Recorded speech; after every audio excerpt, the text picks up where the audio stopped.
What's good, YouTube? Man, it's your boy Banco Boxing, and today I'll be discussing Jaron Ennis' manager saying that he could take on Terence Crawford, and I'll give a brief preview of thoughts of what I think about a fight between Regis Prograis versus Maurice. Stay tuned. What's good, boxing world? Man, it's your boy Banco Boxing, and your boy is back, man. Shout out to everybody that be out there working hard, man. It's your first time on the channel. Make sure you hit that thumbs up button, hit that subscribe button to make sure you catch all my boxing videos and boxing content. But anyways, man, this article from Boxing Scene stated Ennis' manager fight against Crawford will be one-sided. Make sure I put that article in the description. CJ Goodfellow already touched on this. I was going back and forth. I wouldn't even call it back and forth. But Boxiana, whatever her name is on Twitter, I call her, I'm calling her boxing troll because she just be talking on there. I might put the outlandish tweet she said on here. I'll read this article and give you my thoughts. Let's see. So, backstory is Cameron Duncan used to be Crawford's co-manager throughout his 3-division world champions. Duncan used to promote a lot of fighters, co-manage a lot of fighters at Top Rank, and now he's managing Jaron Ennis. So, at least Ennis does have a manager that knows what he's doing. He just don't have the promotional backing. But let's see. Let's see what he says. Okay. As good as Crawford is, as great as Crawford is, he doesn't have his speed, he doesn't have his power, doesn't have his height, his range, and he doesn't have his IQ. Duncan told BoxingScene.com. I mean, Crawford is smart. Don't get me wrong. I see that fight as one-sided fight. That's scary, man. Let me see if there's any quotables. Okay, here's another quotable he said. Like I said before, we've been trying to get these guys in the ring. Ennis said following his victory over Eubal. These top 10 guys, these top 15 guys, they don't want to fight me. So I've got to fight who they put in front of me for now. And until then, like I said before, I'm just going to keep winning, keep doing my thing, keep showing the world my talent, and keep getting better, faster, stronger, smarter, defense tighter, and keep winning. So, Cameron Duncan has said he's the best fighter I've ever signed, bar none. Duncan said, including Crawford, including Nonito Donaire, including Mikey Garcia, Diego Corrales, Timothy Bradley. I can go on and on. I've had 35 world champions, but no one like this, not even close. Now, those are impressive names to talk about, okay? Don't get me wrong. Impressive names. As for his manager, I get it. They're using Crawford's name. They're going to use Spitz's name. Any welterweight name, they're going to use them for a buzz to get more buzz, which they're supposed to do. But come on, man. He's not ready for Bud. You can't name a champion, former champion, anybody he's beat. He has 25 fights and he's fought nobody. I already stated that in my breakdown. Not definitely breakdown, but what I think if Jaron Ennis fought Virgil Ortiz.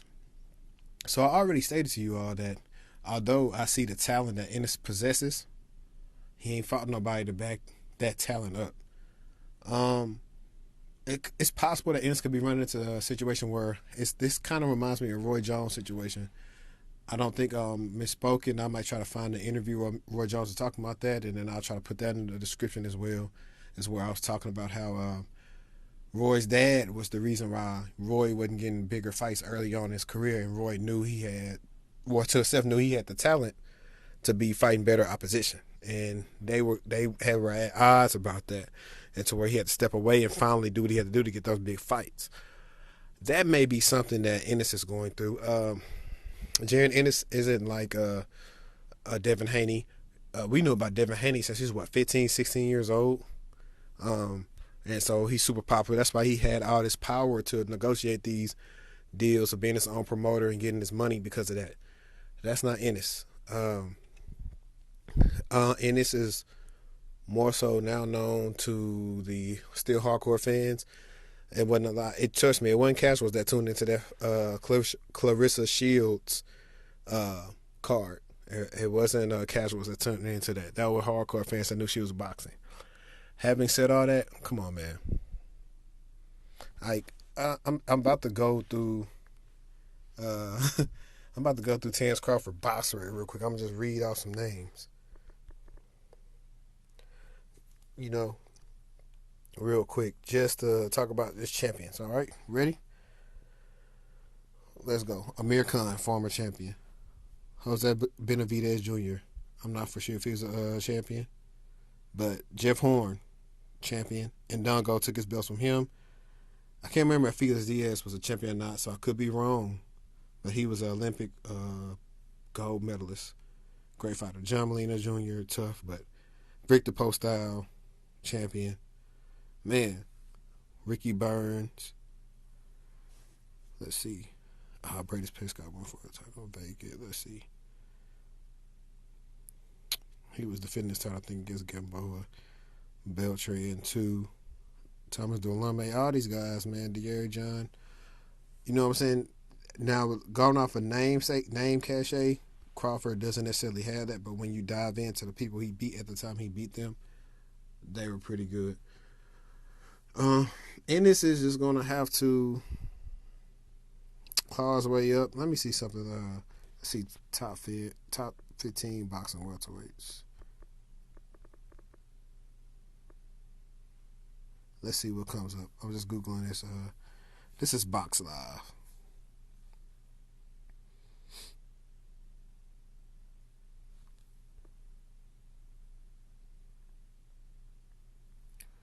This is Box Live. So they got the top 15. One Garcia, two Lipinets. Is this WBO? See, that's WBO. I want just let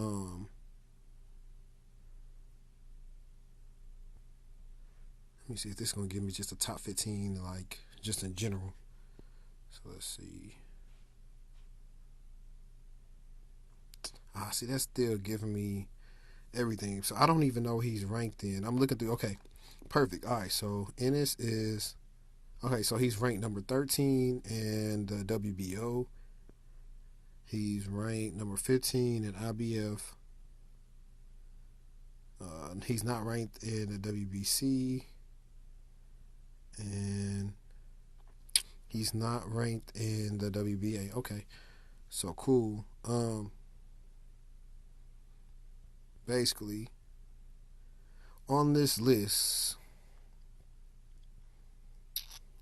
and the top 10 in IBF, you got the dude. So basically, number 1 and 3, Kudratilo, Adu, whatever his name is, and Lipinets, they're going to fight for the interim title for Errol Spence IBF belt. And after that, Keith Obara, Custio Clayton, David Evanesian, Jamal James. So, I feel like he could be competitive. He probably could beat somebody. Let's see, Keith Obara. Who's he fought? Keito Obara. Man, I'm not on my computer, man. So I might have to do this like if I'm doing a live stream or something. But yeah, I wouldn't put him in there with Sean Porter. Possibly wouldn't put him in there with no Lipinets either. Lipinets is a tough fight. Somebody like these guys right here, like Mikael Fox, Ivan Gulab. All these dudes from 11 to 15, he got a good chance against.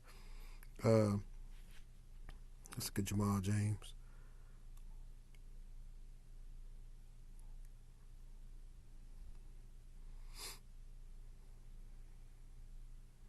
He got 26 wins, 12 by KO. That means he don't have that much KO power. It's at 46%. He's a pretty tall guy too. He's 6'2" at welterweight, so that's pretty tall. Let's see his last 5 fights.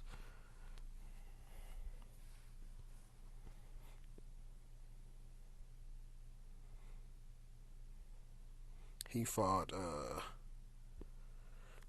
Antonio DeMarco, which is not, basically it's a journeyman. So they moved him so long too, so they don't really believe too much in Jamal James right now. So he could possibly beat Jamal James because I'm looking at the names on here. At least he fought DeMarco, who used to be a champion. You don't have that on Ennis's record right now. Nobody, even a DeMarco. You know, matter of fact, hey, perfect fight. I said it here first. Jaron Ennis versus Antonio DeMarco. Maybe Figueroa didn't look that good to me last time, so that's why I want to say also like a Brandon Figueroa as well. I'm not Brandon Omar. He don't look that good. Maybe like an Andre Berto, something like that, former champion like that. He's old, he's still fast. He'll be competitive and teach him some things because he's a vet. Put him in there with somebody like that. But nah, he don't stand a chance against Crawford. Crawford is currently, to me, the boogeyman at 147. People say he's so easy to beat. Well, why they ain't fight him yet? I don't want to hear nothing about the fight ain't big enough or this or that. They basically just don't want to fight the man, which is totally fine. They don't want to fight him. Um, Now I'll segue into brief part two. Um, it was on Twitter. Was it Mike Coppinger? I'll double check it right now, man. Actually, I think I retweeted it, and so it might be in my mentions. Let's see.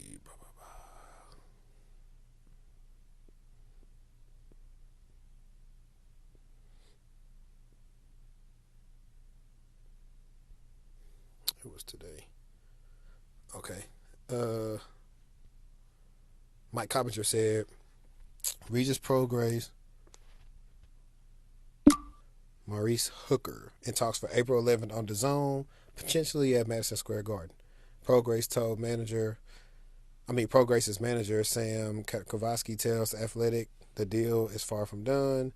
Money hasn't been discussed, and Prograis currently is a network free agent, still fielding offers from other networks and promoters. But if they say it's a fight, it's a good fight, very good fight. Only thing is, it's a tough fight for Prograis because I can't remember when him and Josh Taylor fought, but let's see, Regis Prograis, Box Red. I think they fought, what was it, like October or something? I could be wrong. Yeah, he fought Josh Taylor October 26th. So if he don't fight from then till April, that's a long layoff. I would have been expecting him to be fighting in February. So Hooker just had a fight in December. So Hooker will be the fresher. So he lost to what was it, July? Sometime in July, something like that, he lost to Jose Ramirez. Of course, it was a stoppage, but then he just stopped this dude on the DAZN card, on the Danny Jacobs undercard. And so he would be the fresher fighter if he was to fight Prograis in April. Because I didn't think about this when I made my tweet. I said that Regis probably would KO Hooker just because I don't think Hooker's that strong at 140. But with Hooker being the more active fighter, things could be interesting. Me personally, though, I don't know. Like, Regis likes to fight off the back foot a lot at his own pace. So it'll benefit Hooker to take the fight to him, but at a distance because he's taller. So he don't have to use his jab, and he likes to hook. I don't want to hook too much with Regis because Regis got power for real. He might have more power than Ramirez. He don't want to test that out early on because he went down early against Ramirez. Thing that would work for Regis that I saw, I just rewatched the Ramirez fight with a Hooker. Hooker is not good at fighting on the inside. He can get bullied on the ropes because, like I said, I feel like he's weak in there. But I mean, he's been with Bo Mac. I didn't see him against like a really live fish. In that knockout he got in. Let's see, Maurice Hooker. I'll tell you who the dude was he knocked out. Right now, I'm on Box Red. He knocked out Uriel Perez. That was a TKO. And I don't know. This dude was that dude he fought was like basically 19-4 at the time. Who Hooker fought. So I mean he wasn't that good. But yeah, man. He didn't show me anything. That was at a catch rate of 144. So hold on. This dude suspended by Arizona Boxing and MMA Commission until February 3rd. I wonder what he was doing. Who knows? But yeah, that didn't show me too much from Hooker. Prograis' fight against Taylor showed me a lot because the reason why I picked Prograis not to beat Taylor is because he hadn't fought nobody. Only person he had fought before that was it who, a Relic? I think it was Relic. So he had beat Relic, but other than that, he didn't fight a Victor Postol. and Victor Postol is very good, who is about to fight Jose Ramirez sometime early this year. But right now, I still have to go to the strength of Regis because, I mean, Josh Taylor's a beast. Josh Taylor's a freaking switch hitter who can hit and can move. He's the best at 140 to me. And he's also a taller 140 guy. So Regis will have experience of fighting a taller fighter as well. Regis is a little bit more stocky, still athletic. He was in shape. I don't. I mean, we ain't even heard from Hooker's side. I'm gonna have to look and see if Hooker's down for that fight. Right now, I'm picking Regis. I think he wants something to prove, and he's had less wars on his body as well. That's why probably his only war. But he's 30, I think. Let me see. What's Maurice Hooker's age? He's 30. Okay, so both of them are 30. But yeah, man, I don't know. Right now, if I see Maurice Hooker again or either one, I can't. It's just hard to judge them off their two last performances. If I go with last performances, I have to say Regis Prograis because he went 12 and then get stopped by Jose Ramirez, who at best was the third best at 140, and the levels between Regis, and Josh were still different. Like everybody feels like Regis and Josh will still beat them. So all I'm gonna say is, man, right now I'm picking Regis Prograis to win that fight. But hey, man, if you made it this far to the video, make sure you share this on your social media, man. Hit the comment. Comment on here, man. Check in with me. Follow me on Twitter, Facebook, anything, man. Check out the Banco Boxing Facebook group. And make sure you hit that thumbs up button, man. Boy, Banco Boxing. I'm out.